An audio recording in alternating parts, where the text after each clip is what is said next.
Assalamualaikum warahmatullahi wabarakatuh. Kami dari kelompok 2 akan mempresentasikan tentang tugas kelompok kami yang berjudul Analisis dan Desain Pekerjaan atau Jabatan. Di sini kami dibagi jadi 3 anggota, yaitu 1, saya sendiri Alfredo Dafasiki Hidayat dengan NIM 200301260, dan yang kedua Erna Nilawati Dewi dengan NIM 200101004, dan yang terakhir Tessa Nokia dengan NIM 200101011.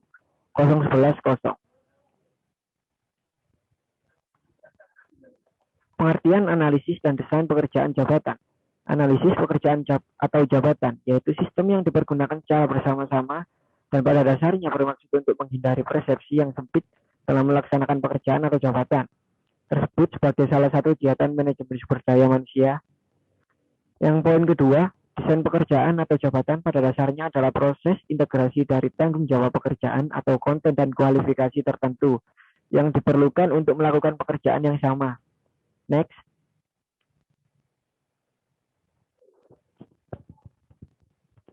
Langkah yang harus dilakukan dalam desain pekerjaan yang mengikuti urutan logis, yaitu 1. Tugas apa yang diperlukan untuk dilakukan atau tugas apa yang merupakan bagian dari pekerjaan. Untuk poin yang kedua, bagaimana tugas-tugas dilakukan. Yang ketiga, berapa jumlah tugas yang harus dilakukan. Yang keempat, apa urutan melakukan tugas-tugas ini. Untuk slide selanjutnya akan dijelaskan oleh Mbak Erna Nilawati. Silakan.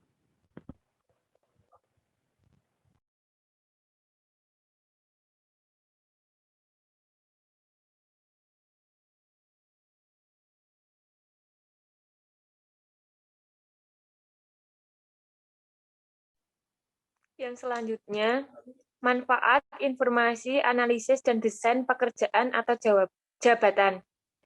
Yang pertama, perencanaan dan penggandaan tenaga kerja.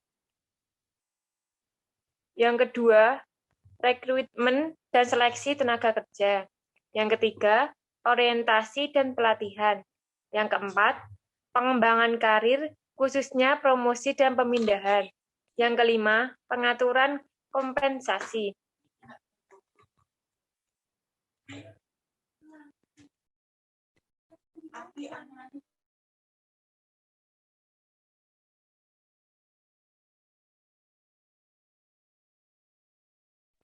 Next, Mbak.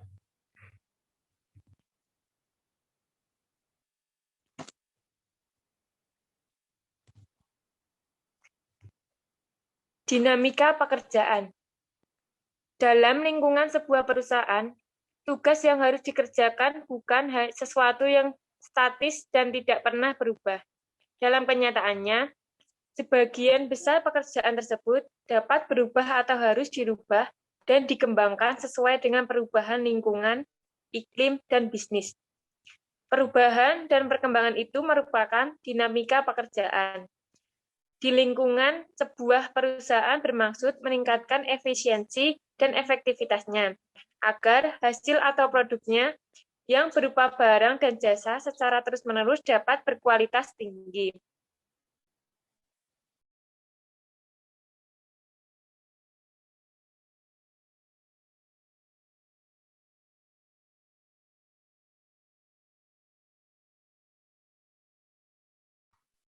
Selanjutnya, sebab terjadinya dinamika pekerjaan. Yang pertama, pergeseran waktu yang melibatkan segala sesuatu dalam kehidupan manusia berubah dan berkembang. Yang kedua,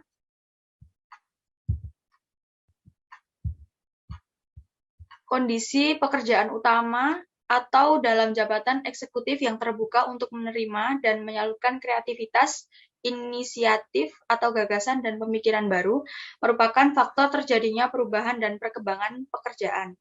Yang ketiga, perubahan lingkungan terhadap teknologi.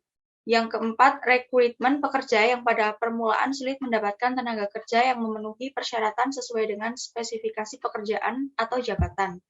Selanjutnya, metode analisis pekerjaan atau jabatan. Yang pertama, ada metode melaksanakan sendiri pekerjaan. Yang kedua, metode observasi. Yang ketiga, metode interview. Yang keempat, metode kejadian-kejadian dalam bekerja. Yang kelima, metode angket. Selanjutnya dapat ditarik kesimpulan bahwa analisis dan desain pekerjaan atau jabatan yang terdapat dalam sumber daya manusia, karena dengan adanya analisis dan desain dapat membantu perusahaan dalam mengatasi atau bahkan dapat menyusun bagaimana cara kinerja yang baik yang dapat digunakan oleh perusahaan dalam mencapai suatu tujuan yang akan dilaksanakan oleh suatu organisasi dari perusahaan tersebut.